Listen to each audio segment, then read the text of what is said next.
안녕하세요. 행복나눔지킴이의 손자희입니다. 오늘은 장애인들이 자신들의 삶을 스스로 주체적으로 결정하고 비장애인들과 동일한 생애 주기적 삶을 살아갈 수 있도록 돕는 분을 모셨습니다. 한국장애인 주간보호시설협회 황유신 회장님과 함께 이야기 나눠보겠습니다. 회장님 반갑습니다. 반갑습니다. 네, 반갑습니다. 먼저 시청자분들께 인사 한 말씀 해주시죠. 네, 안녕하세요. 한국장애인 주간보호시설협회장 황유신입니다. 이렇게 뜻깊은 자리라고 말씀드려야 될 것 같은데 주간보호시설이 일반 시청자분들에겐 좀 낯설은 용어일 수도 있고 생소하게 느껴질 수도 있는데 이렇게 또 복지TV를 통해서 이렇게 좋은 이야기를 나누고 또 알리고 그다음에 또 시청자들에게 좀 복지의 다양한 서비스 부분을 소개할 수 있다는 게 무척 기쁘게 생각합니다. 네, 감사합니다. 네, 이제 말씀해주신 것처럼 이제 한국장애인 주간보호시설협회라고 하면 그 단어에서 오는 어느 정도 그 느낌은 있지만 네. 어떤 곳인지 좀 구체적으로 알지 못하는 시청자분들을 위해서 어떤 곳인지 소개 말씀 부탁드리겠습니다. 네네. 장애인 주간보호시설은 네, 지역 안에서 장애인분들, 특히나 이제 좀 중증 장애인이라고 하시는 분인데 일반 장애인분들은 지역에서 이제 살아갈 수 있도록 직업을 갖는다든가 다양한 이제 활동들을 이제 해 나가는데요. 네, 그런데 이제 이분들이 이제 또 생활도 하지만 삶을 살아가는데 이제 혼자는 못 살아가잖아요. 예, 네, 그래서 도와줄 수 있는 여러 가지 이제 그런 지원책들이 있는데 가족과 함께 살아가기에는 이 장애인분들이 아까 말씀드린 대로 중증 장애인분들이다 보니까 일상생활서부터 그러니까 뭐 신변 처리서부터 그런 어떤 치료적인 부분들, 네. 재활적인 부분까지 곁들여야 되는 부분이 있어서 가족들의 애로사항이 이루 말할 수가 없습니다.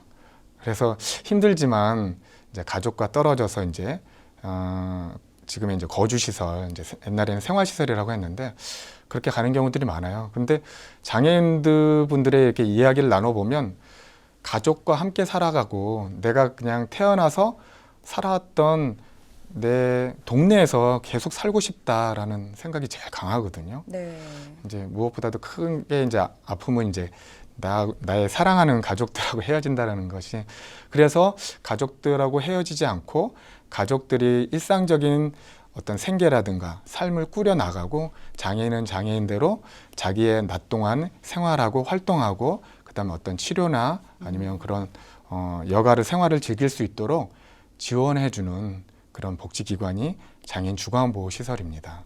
네, 그런 주간보호시설들이 네, 이제 모여서 협회를 이루었고요. 네. 2017년에 처음에 이제 저희가 주간보호 시설들이 전국에 있는 시설들이 모여서 네. 이제 3월에 국회 도서관에서 창립을 하게 되었죠. 네. 그렇다면 전국에 정말 많은 그 장애인 주간보호시설이 있을 것 같은데 네네네. 대략 몇 개 정도 있나요? 전국에는 2018년도 기준으로는 네. 720개가 있고요. 오, 네, 17개 이제 시도 안에 네. 720개가 있고 저희 주간보호 시설 협회로 회원 가입돼 있는 숫자는 네. 515개입니다. 현재까지. 거의 네. 이제 절반 이상을 가입을 한 네, 70% 정도가 70%. 가입을 하고 있죠. 그러니까 저희가 이제 3년 전에 네. 2017년이니까 좀 이제 회수로는 3년이 되었는데요. 이제 다른 협회들도 놀라워하고 계세요. 어떻게 이 짧은 시간 안에 그러니까요. 70% 이상이나 네. 회원 가입할 수 있느냐. 예. 이제 일단 뭐 숫자에도 놀랐지만 그 퍼센테이지도 많이 놀라겠거든요. 그러니까요. 그 비결이 무엇인가요? 그 비결은 절박성이라고 할까요? 이제 그렇구나. 주간보호 시설이 네. 그동안은 이제 한국장애인 복지시설 협회 안에 이제 회원으로 가입돼 있기는 했었는데 예. 이제 같이 함께 이제 한 목소리를 내줘야 되겠지만 네.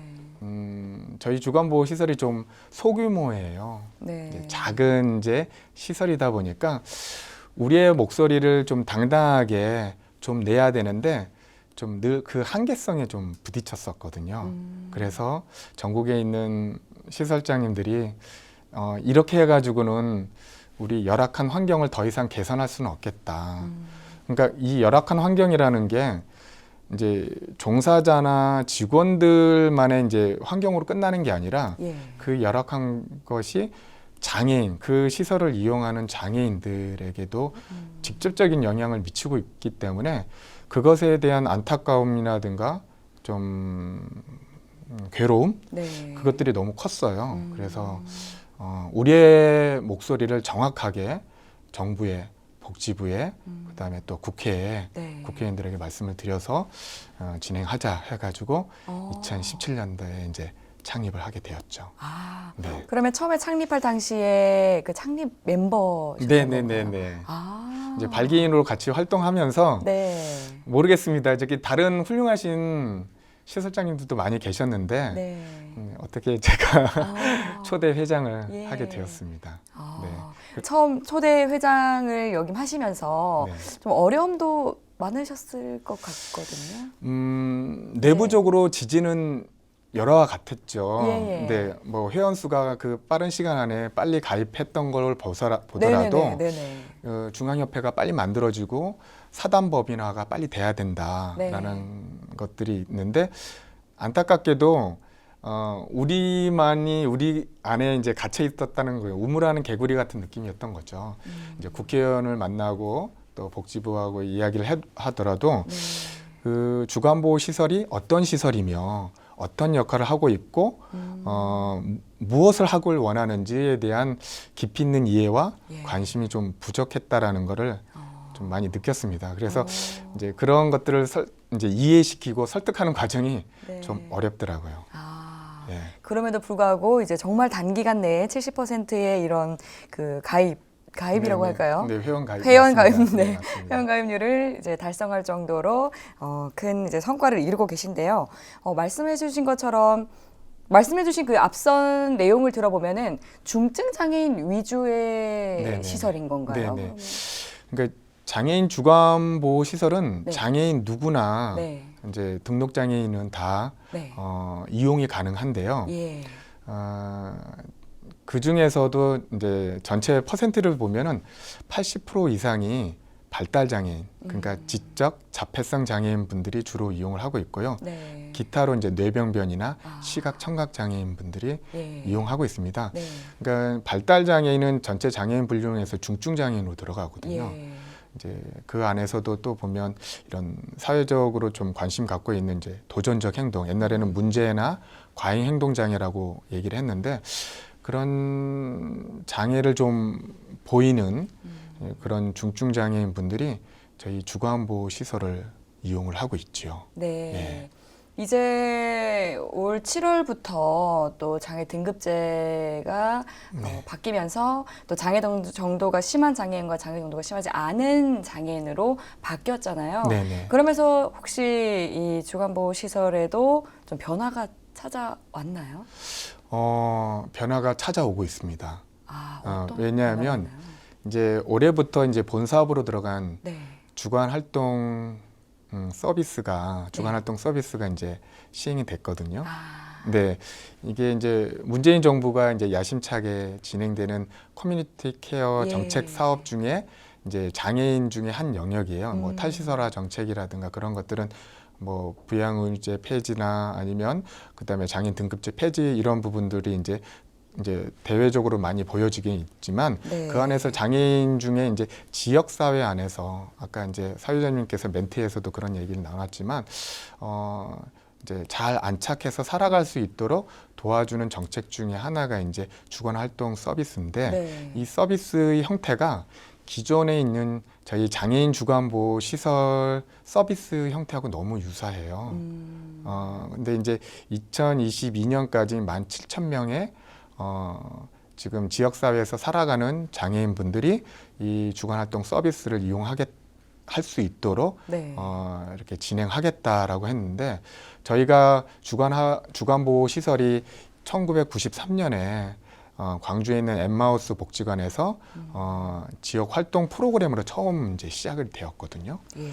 이제 그러면서 이제 이제 26년이라는 이제 시간을 이제 쭉 거슬러서 이제 성인기에 이르렀는데 저희가 전국적으로 13,000명 정도의 이용자가 있습니다. 네. 이제 23년 동안에 지역에서 살아가는 중증장애인 분들이 13,000명이 이제 이용을 하게 된 거죠. 그런데 이제 문재인 정부 이제 2022년까지 17,000명을 이용할 수 있도록 주간활동 서비스를 강화하겠다고 하니까 네. 그 숫자만을 봐도 대단한 거죠. 예. 그러니까 아까도 말씀드렸던 것처럼 주간보호시설하고 주간활동 서비스하고는 서비스 형태가 되게 유사하고요. 최근에 또 이제 서울을 중심으로 해가지고 평생교육 사업 이제 그 법에 의해서 이제 평생교육 센터가 계속 이제 지자체별로 이제 개설이 되고 있거든요. 네. 이 서비스 또한 기존에 하고 있는 주간보호 시설 프로그램하고 많이 유사를 해요. 그러니까 서비스가 다양화되고 그동안 이제 이용하지 못했던 대기자로 많이 이제 힘들게 그 서비스를 기다렸던 주간보호 시설에 기다렸던 장애인분들에게는 이런 다양한 서비스를 이제 이용할 수 있게 한다는 건 너무 바람직하고 네. 좋은데요. 다만 너무 유사하다라는 것이 아. 좀 저희가 보기엔 좀 안타까운 지점이거든요. 그래서 예.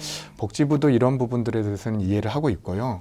그래서 주간보호 시설과 주간활동 서비스와 그다음 평생교육센터 이런 유사한 서비스들이 조금 더 차별화되고 예. 특성화되어서 진행돼야 된다라는 것들을 고민하고 있고 이거에 관련돼서 지금 연구 사업도 이제 준비 중에 있습니다. 네, 정말 좋은 부분을 말씀을 해주셨는데요.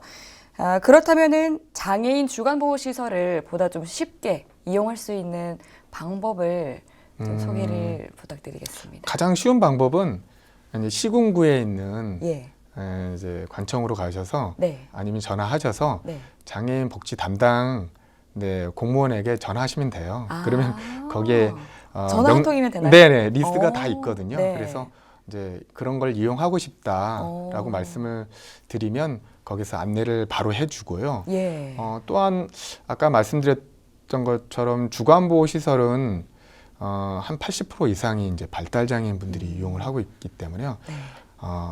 그 발달 장애인 분들이나 그 가족분들이 지역에 있는 발달 장애인 지원센터에다가 연락을 하시면 네, 관련된 정보를 쉽게 얻으실 수가 있겠습니다. 네. 혹시 우선적으로 고려되는 대상이라든지 뭐 그런 것은 전혀 없고 누구나 오실 수 있는 건가요? 그거는 이제 아까도 말씀드렸던 것처럼 장애인으로 등록되어 있는 분은 누구나 이용할 수 있는데 네. 이제 기관의 특성에 따라서 연령이 제한이 되거나 아니면 장애 유형이 좀 제한될 수가 있습니다. 예. 어떤 데는 이제 뭐 발달 장애인 중심 서비스로 하는 주간보호센터, 어떤 데는 뭐 시각장애인 주간보호센터, 뇌병변장애인 네. 주간보호센터 뭐 이렇게 그 운영 규정에 따라서 그리고 또 이제 연령대도 네. 뭐 몇 세까지는 좀 제한하는 시설도 있고요. 뭐 그 제한하지 않는 시설도 있기 때문에 네. 그 자세한 사항은 이제 그 시설에 대한 정보를 기본 정보를 얻으신 이제 당사자나 가족께서 그 시설에 연락을 하셔서 여기는 어떤 서비스가 진행되고 어떤 조건이 있는지를 물어보시면 될 것 같습니다. 네. 네. 이제 그럼 전국에 있는 그 700여 개의 시설들을 그 이제 협회에서 또 주관 그 관리를 하고 계신데요. 그렇다면 협회에서 진행 중인 현재 사업들에는 어떤 것들이 있는지 말씀 부탁드리겠습니다. 현재 진행되는 사업들은 네. 먼저 저희가 이제 16개 지자체별로 다 이제 지방 협회들이 만들어졌거든요. 그 3년 사이에 다 만들어져서 서로 이제 네트워크하는 일이 또 중요하고 그 다음에 시설장이나 네. 시설 종사자들의 역량 강화 이 부분이 또한 되게 중요해서 그 사업도 진행하고 있고요. 예. 그 다음에 법과 제도 이런 것들이 좀 개선될 필요가 있는 것들은 예. 정책적으로 좀 연구 사업을 하면서 그것들을 만들어가고 있습니다. 네. 그럼 중점적으로 진행 중인 사업이 있나요? 지금 현재 가장 중점하고 있는 거는 시설장 종사자 역량 강화 사업이 최우선으로 지금 하고 있습니다. 역량 강화 사업이요? 그렇게 다시 한번 말씀드리면 네. 제가 그 주간보호 시설이 소규모 시설이에요. 그러니까 전국 평균으로 보면은 최소 이제 이제 법상으로는 10명 이상으로 이용자가 10명 이상일 때 이제 시설 설립의 조건이 되거든요. 근데 이제 뭐 많은 시설은 뭐 100명까지 이용하는 시설도 있어요, 경기도에. 근데 전국적으로 평균으로 따지면 한 20명 정도 네. 이용하고 있거든요. 거기에 이제 종사하는 인원이 시설장 포함해서 3명 내지 4명이에요. 그럼 한 명당 그러니까 직접 서비스를 그 장애인분들, 중증 장애인분들을 직접 서비스하는 이제 종사자가 한 명당 4명 내지 5명을 네. 돌보거나 교육하거나 지원을 하게 되는 거죠. 인력난이 굉장히 심각한 상황이네요. 네, 그 안타깝게도 이제 복지부가 만든 지침에는 이제 사업 안내 지침에는 이제 네. 지자체가 이렇게 수행하라 하고 지침에는 이용인 4명당 1명씩 지원하라고 돼 있어요. 예. 그러니까 20명이면은 5명의 직접 서비스 인력이 필요하잖아요. 네. 근데 아까도 말씀드렸던 것처럼 이제 전국 지자체를 보면 2명을 주는 데도 있고요. 같은 20명인데 2명을 종사자가 2명. 그러면 한 명당 네. 10명을 케어해야 된다는 거잖아요. 너무 버거울 어떤 데는 이제 그것대로 5명을 다 지원하는 지자체도 있어요. 이제 지자체마다 이게 좀 격차가 심합니다. 있네요. 그러니까 예산도 그렇고 예. 지원하는 인력도 격차가 너무 심한 거예요. 이 부분은 네. 어떻게 개선이 안 될까요? 이게 안타깝게도 네. 2005년도 이제 사회복지 관련된 사업들이 네. 2005년도에 지방 이양되면서 이제 취지는 되게 좋거든요. 그 지역의 특성에 고려해서 그 예. 지자체가 어떤 데는 농촌 지역이나 어떤 데는 그런 데들은 어르신들이 좀 많으면 노인 복지 사업을 조금 더 추진할 수가 있는 거고, 뭐 산업단지가 많은 데는 여성이나 아동들을 위한 복지 사업을 조금 더 확대하고 그 지역적 특성이나 환경적인 요인을 고려해서 지자체가 알아서 그 사업을 자율적으로 할 수 있도록 중앙정부에서 획일적으로 그 사업을 추진하지 않고, 그래서 이제 2005년에 이제 지방이양 사업으로 진행되었던 거거든요. 근데 이제 그런 이제 순기능적인 부분으로 잘 발전했으면 좋겠는데, 안타깝게도 이제 지역 격차라는 거를 앞에 이제 화두로 말씀드렸던 것처럼 예. 지자체장이나 그 여건에 의해서 그 사업들이 이렇게 좀 복지 사업 쪽으로 잘 가야 되는데 네. 그 복지 사업으로 갖지 못하는 것들이 많아서 예산이 편성하는 부분에 있어서 자꾸 이제 제한을 하는 거예요. 네. 그러니까 이제 우리 같이 이제 장애인으로 한정돼서 장애인 이용자가 이만큼 있으니까 이만큼 서비스하는 기관들을 이만큼 늘려야 되는데 복지 예산이 부족하다. 그래서 실제로 이제 지원을 줄이거나 예. 그런 기관을 늘리는데 좀 어려움을 겪고 있는 거죠. 그리고 또 이제 복지부에서는 이제 지침상 이렇게 아까 인력을 뭐 이용인 4명당 1명씩, 그다음에 시설장, 그다음에 기능직은 따로 별도로 주라고 돼 있는데 네. 이게 이제 지자체 사업이니까 네. 그 지침을 안 따라요. 그러니까 그 지침이 강제성이 강제성이 없는 거예요. 띄지 않고 예, 있다 사업을 보니까. 이렇게 하라라고 공고한 수준인 거죠. 네. 그러니까 근데 복지부 너희가 돈을 안 주는데 예. 우리가 굳이 그걸 따를 필요가 있어? 이제 국고 사업으로 이렇게 지원을 한다면 그 매칭으로 하게 되면 이제 따르게 됐는데 네. 이게 이제 다 이제 오롯이 지자체 사업 예산으로 운영되다 보니까 그 권고사항을 안 따르고 있고, 그래서 이 강제성을 부여하려면 법으로 개정이 돼야 되거든요. 네. 그래서 이제 저희 협회가 네. 법 개정을 하려고 열심히 근데 이제 법 자체를 바꾸는 게 아니라 그 안에 있는 시행령 밑에 있는 시행 규칙을 바꾸는 거거든요. 이거는 이제 보건복지부령으로 충분히 바꿀 수 있는 사항이라 네. 이제 복지부하고 계속 협의를 하고 있는 중에 있습니다. 네. 네. 곧 또 좋은 소식이 네, 근데 이제 곧 들렸으면 복지부가 이제 좋겠습니다. 의지를 가지고 하면 좋겠는데 앞에도 네. 말씀드렸던 것처럼 예. 이거를 이제 시행 규칙을 복지부령으로 이제 바꿀 수는 있지만, 복지부 장관이 바꿀 수는 있지만, 단 이게 예산 부분에서 국고로 진행되는 게 아니라 지자체 예산이기 때문에 지자체에게 또 물어봐야 돼요. 이거를 바꾸는데 법을 바꾸려는데 동의를 예산이 구해야 하나요? 동의를 이제 어느 정도 이제 구해야 되는 상황이 되는 거죠. 예. 그런데 이제 지자체 입장에서는 네. 난색을 표하는 상황입니다. 아. 그래서 이제 강력하게 추진을 네. 아직도 못 하고 있는 거죠. 정말 그런 의미에서 오늘 회장님께서 좀 잘 나와주신 것 같아요. 네, 오늘 이 프로그램 보시고 좀 보건복지부 관계자분들이라든지 아니면 시청자분들께서 인식을 좀 많이 바꾸셔서 네네. 네, 조금이라도 이 변화에 긍정적인 변화에 저희가 한 걸음 다가가는데 좀 네네. 기여를 할 수 있으면 좋겠습니다. 그러게요. 이제 복지부도 충분히 이해하고 있고 지자체도 이해는 하는데 문제는 돈입니다. 이제 언제나 기결은 늘 기승전 돈이라고. 예산, 돈이 문제군요. 네. 그렇다면 이제 좀 질문을 좀 더 나아가서 지금 협회에서 하고 계시는 이제 사업 중에 성과를 보고 계시는 사업이 있다면은 말씀을 또 부탁드리겠습니다. 앞에서 말씀드렸던 것처럼 저희가 이제 현재 주력하고 있는 사업이 네. 이제 시설장이나 종사자 이제 역량 강화인데요. 예.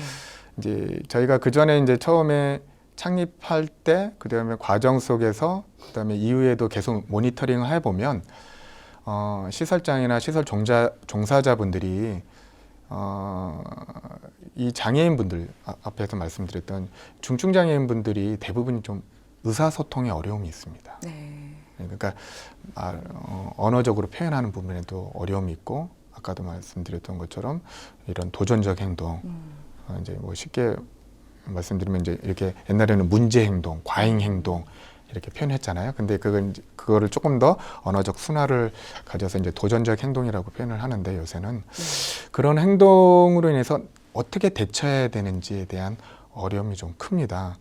왜냐하면 대부분 이제 주간보호 시설에 종사하시는 분들이 자격 조건이 대부분 이제 사회복지사 분들이거든요. 네. 그러니까 뭐 이제 특수교육을 이제 교육받은 뭐 특수교사 이런 분들도 이제 취업의 조건은 되는데요. 네. 당연히 이제 그 채용의 조건은 되는데 이분들이 외람되게 이제 가급적이면 뭐 특수학교나 그다음에 뭐 큰 복지관 이런 데들로 좀 가는 경향이 있어요. 저희가 주간보호 시설이 이제 소규모고 작다 보니까 네. 그래서 메리트가 없는지 모르겠지만 문은 늘 열려 있습니다.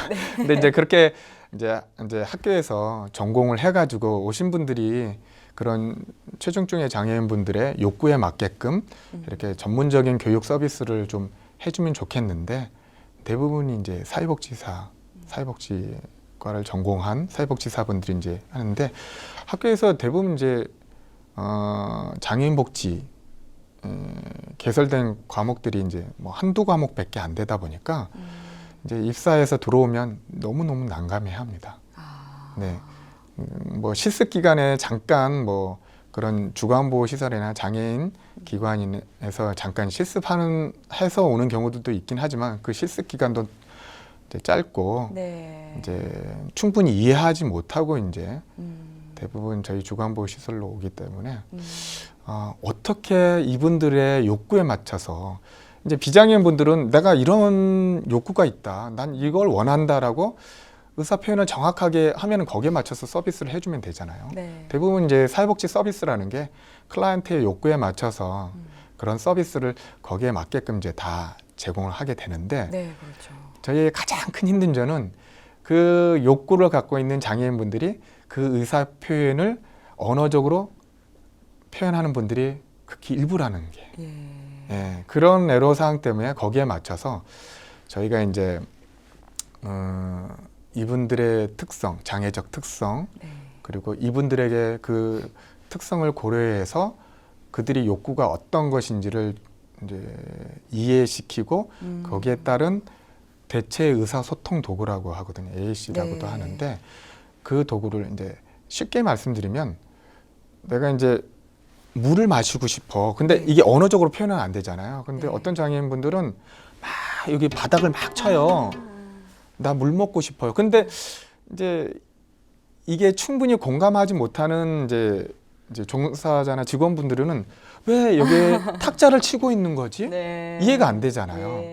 그래서 저희가 이제 물을 먹는 장면이나 컵이 있는 이제 그 그림 자료를 준비를 하는 거죠. 그래서 어. 내가 말로 물을 먹고 싶어요라는 걸 표현하지 않더라도 그 그림 자료로 물컵이 있는 그림 자료를 딱 보여주는 거예요. 그러면 이분이 이 이용자분이 지금 물을 먹고 싶어서 탁자를 치시는 거구나. 아니면 물을 먹고 싶어서 나에게 이걸 표시하는구나. 이렇게 쉽게 할 수 있는 방법. 예. 그러니까 뭐 전에 이제 뇌병변 장애인분들 같은 경우는 뭐 이제 그 태블릿 PC라든가 이런 걸 통해서 이렇게 몇 가지 단어를 물 먹고 싶어요라는 단어를 이렇게 두들려 가지고 그것이 음성 지원을 할 수 있도록 해주잖아요.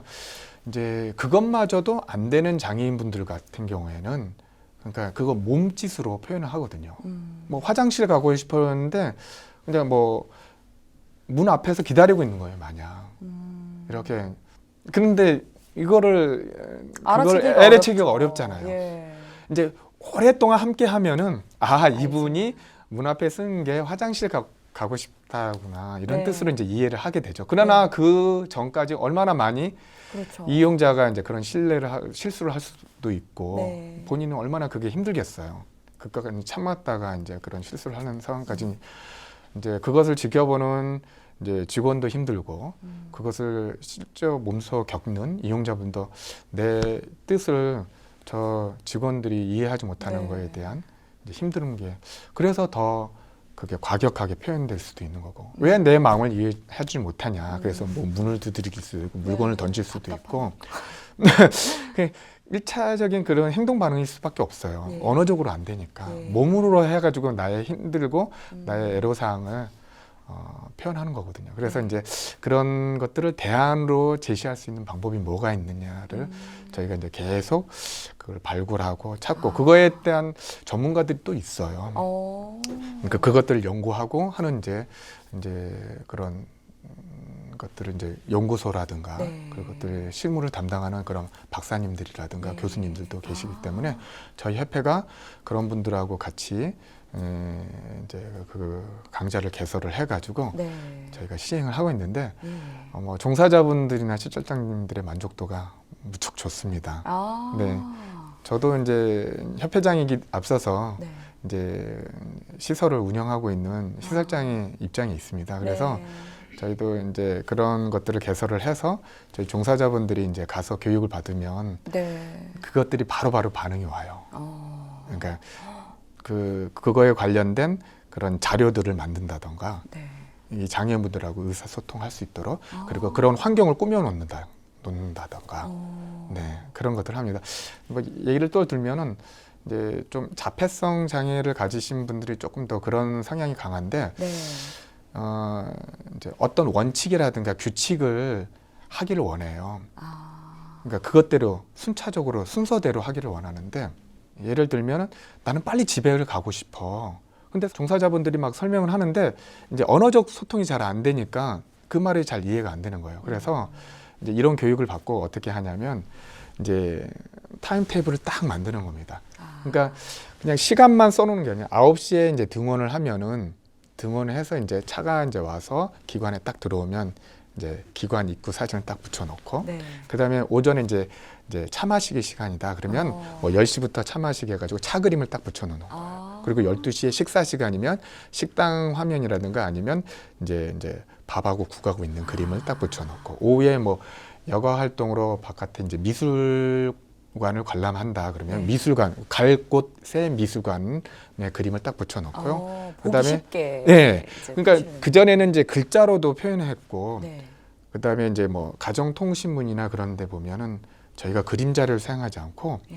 그러니까 장애인에 대해서 조금 더 배려하고 이해를 한다면 이제 글씨보다는 그림자로 해야 된다라는 거를 이제 생각을 옛날에 못했던 거예요. 그러니까 이런 교육을 통해서 장애인분들이 그런 이제 의사소통이 어려운 장애인분들은 좀 시각적으로 그런 정보를 더 빨리 쉽게 얻는다라는 거. 왜냐하면 의사소통이 안 되는 부분은 그 외에 이제 감각적인 부분으로 빨리 이제 습득하기를 예. 이제 그게 이제 자연스럽게 발달을 하게 되는 거잖아요. 아, 그래서 이제 그런 중증장애분들은 시각적인 부분에서 조금 더 빨리 정보를 습득하려고 하는 성향이 강하죠. 그래서 이제 그런 것들을 이제 순차적으로 딱 붙여놓으면 네. 참게 돼요. 이제 또 방법이 뭐냐면 그거를 이제 시간이 지나면 아, 나 차 마시기 끝났어. 그러면 떼어내요. 그것도 이제 교육을 통해서 알려주셨거든요. 이제 그건 이제 전문가들이 이제 끝났다는 끝났다라는 것을 거를 아시니까. 이해시키는 거죠. 예. 그냥 계속 붙여놓으면 그거는 그냥 그 자체로 정보가 얻어질 수가 없는 거잖아요. 그러니까 그런 행동을 보여주는 거죠. 이제 종사자가 뛰든지 아니면 이용자가 직접 뛰든지 아, 이 프로그램은 끝났어. 완수했어. 뜯어내는 거야. 네. 그다음에 통에다 딱 이제 버리는 거죠. 그러면서 또 의사소통이 그렇죠, 되는 그렇죠. 거겠네요. 네네.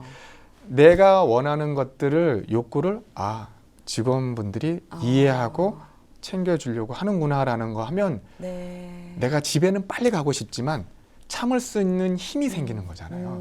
그동안에는 무조건 의사소통이 안 된다고 직원들의 일방적인 지시나 방법으로 장애인들을 이해시키거나 설득시키려고 했거든요. 네. 그러니까 그 안에서의 어떤 이제 소통의 어려움이 발생돼서 네. 가장 일차적인 방법인 뭐 소리 지르기나 이렇게 네. 두드리기거나 예. 어떤 이거는 또 우리는 제3자가 보기에는 되게 부정적인 모습이잖아요. 그러니까 자꾸 그걸 낙인을 시키는 것 같아요. 장애인이 의사소통이 안 되고 그렇게 과격하거나 공격적인 행동은 장애이기 때문에 그렇게 발생되는 거야. 그래서 뭐 밀폐된 장소, 고립된 장소, 그다음에 그런 다치지 않게 다른 사람들과 분리시키는 거. 이런 행동으로 또 귀결을 시켰던 거거든요. 네. 네, 옛날에는 좀 그런 일들이 많이 그러니까요. 발생했잖아요. 근데 이제 말씀하신 내용을 들어보면 의사소통은 이제 그 상대방에 대해서 이해를 하는 데서 좀 출발을 하는 것 같아요. 그 이제 그 두드린다거나 이런 행동도 이제 물론 장애인분들이 의사 표현을 하기가 좀 어려워서 그렇게 행동을 하시는 것이지만 비단 장애인뿐만 아니라 이제 비장애인분들도 답답하고 화가 날 때 벽을 치거나 이제 그렇게 하는 분들이 있잖아요. 네네. 그럴 때 이제 같이 화를 내거나 이제 그렇게 하기보다는 상대방의 입장에서 좀 생각해보고 이해를 하면은 이제 소통이 되는 것처럼 네네네. 네, 이게 그 말씀하신 내용이 우리 모두에게 좀 생각할 수 있는 그런 계기를 주는 그렇죠. 말씀인 것 네네. 같아요. 사람이 이제 그냥 말로만은 그 정보를 정확하게 얻을 수가 없잖아요. 예. 만약에 이제 부부가 부부 싸움을 했어요. 그래가지고 이제 나갈 때 뒤돌아보지 않고 이제 아내가 저녁에 몇 시까지 올 거예요라고 그냥 말을 했다면 이게 또 몇 시까지 들어오길 바라나 하고 이렇게 이제 생각할 수도 있잖아요. 네. 근데 우연히 이렇게 아내 표정을 이렇게 봤어요. 근데 잔뜩 화난 표정을 짓고 몇 시까지 올 거예요라고 만약 했다면 아, 화가 아직 안 풀렸구나라고 이제 또 표정을 통해서 정보를 얻는 거잖아요. 그래서 이제 비장애인 분들은 그런 것들을 통해서 종합적으로 이제 정보를 이제 이렇게 귀결을 시키는데 네. 우리 장애인 분들은 그런 이제 장애가 이제 그런 부분에 있어 있는 거죠. 그렇죠. 그러니까 그 정보를 얻는 부분에서 너무 제한을 받고 있는 거예요. 예, 예. 시각이든 청각이든 네. 의사소통이든 네, 아니면 네. 그런 이제 비장애인들이 그 표정 짓는 하나하나에게도 상대방의 의사소통을 하는 거잖아요. 정보를 제공해. 나 화났어. 그렇죠. 남편에게 나 화났어. 예. 말로는 몇 시까지 올 거라고 했지만 그 표정에서는 나 화났다는 표정으로 당신에게 표현을 어떤 면에서는 그 시간까지 오지 말라는 뜻도 있을 수 있어요. 나 화났으니까 몇 그렇죠. 시까지 올 건지 확인하고 오지 말라는 뉘앙스도 있을 수 있어요. 네네. 그러니까 그런 걸 남편은 막 정보를 이렇게 막 종합적으로 분석을 하게 되잖아요. 근데 장애인분들은 그 분석하기가 예. 너무 힘들어 하시거든요. 네네. 그러니까 장애인분들에게는 단순하게 예. 그러니까 정보를 쉽게 그리고 헷갈리지 않게 네. 이렇게 좀 심플하게 알려주고 그다음에 그걸 체크하고 받아들이는데 종사자분들이 그런 능력을 키워야 되거든요. 네. 근데 이게 쉽지가 않아요. 이제 오랜 시간 동안 훈련이 필요한데 네. 그 훈련을 할 수 있도록 저희가 이제 그런 계속 회기를 되게 늘려가지고 아. 이렇게 지원을 하고 있고요. 다양하게 이제 전국적으로 지금 저희가 돌면서 아. 이제 직접 찾아가는 서비스를 하시나요? 그렇죠. 오. 네네. 지역 권역별로 나눠서 예. 하면 주로 교육이 수도권 위주로 돼 있어요. 서울을 중심으로 해서. 그러니까 지방에 있는 이제 시설들이 불만이 제일 많은 거예요. 네. 좀 우리 지역으로 좀 와서 네네. 우리 쪽에서 좀 서비스를 받고 싶다. 왜냐하면 그 저희가 이제 시설이 적다 보니까 4명 내지 5명이에요. 적은 데는 3명 시설장까지 포함해서 3명이 시설이니까 네. 한 명이 나가면 아까 예를 좀 심각하게 예를 들면 20명의 이용자인데 종사자가 2명이 돌본다고 했는데 그러면 1대 10명이잖아요. 그런데 만약에 한 명이 교육받으러 간다? 그럼 한 명이 20명을 봐야 되는 꼴이 되는 거예요. 그게 너무나도 눈치가 보이는 거예요. 시설장은 가라고 해도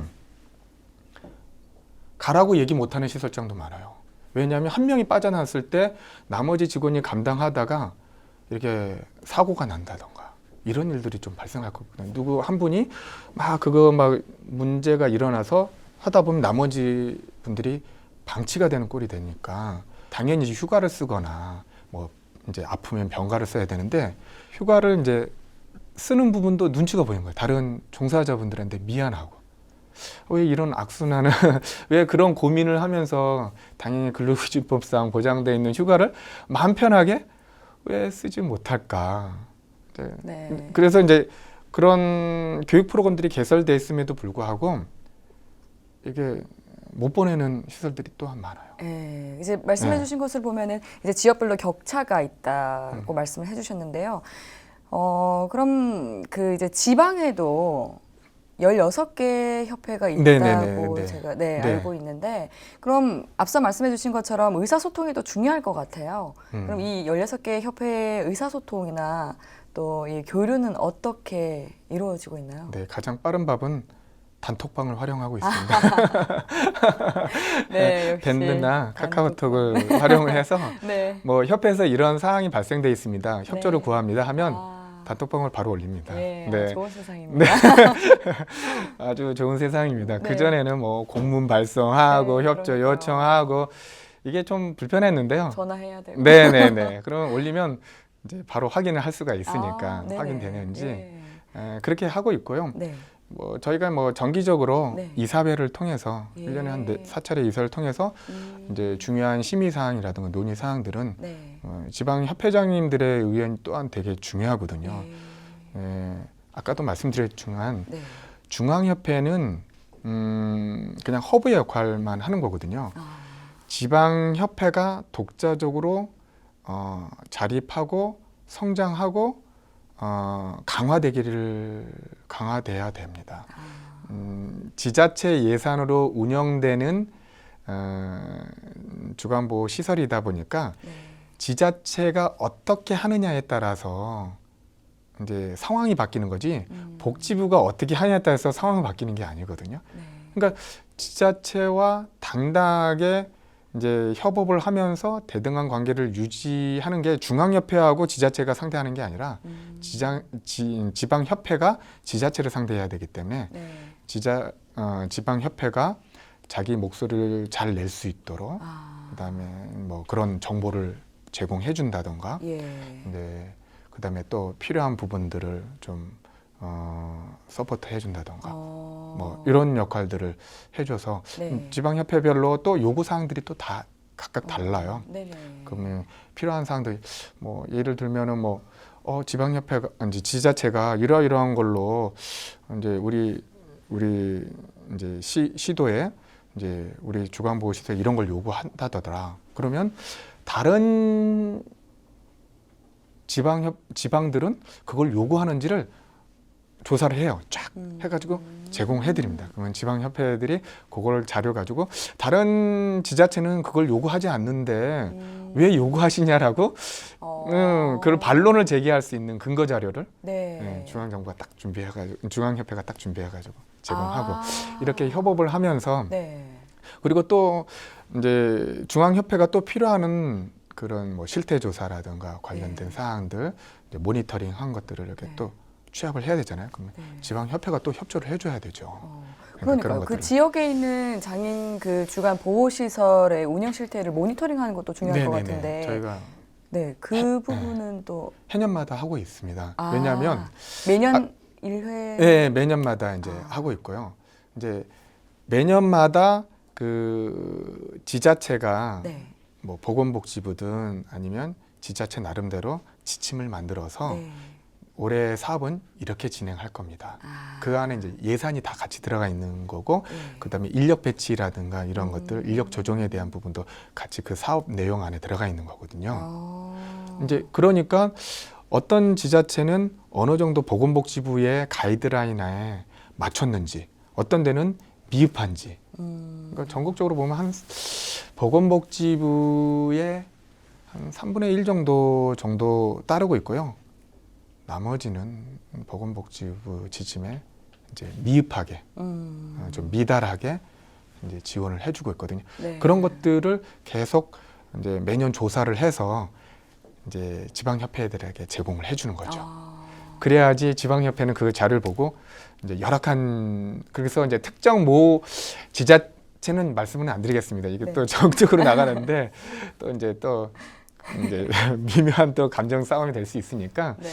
이제 열악한 지자체에 있는 지방협회는 그 자료를 딱 준비해가지고 간담회나 토론을 딱 이제 엽니다. 그래가지고 공무원분들이나 이제 지방의회분들을 이렇게 모시고 우리 지자체가 너무 열악하다. 지금 전국의 평균을 봤더니 이 정도 수준인데 우리 지자체는 이 정도 수준이다. 이거 뭔가 개선돼야 되지 않겠느냐라고 이렇게 좀 요구할 수 있는 근거 자료가 되거든요. 아. 그래서 이제 해년마다 모니터링하고 네. 그 자료를 잘 취합을 해가지고 네.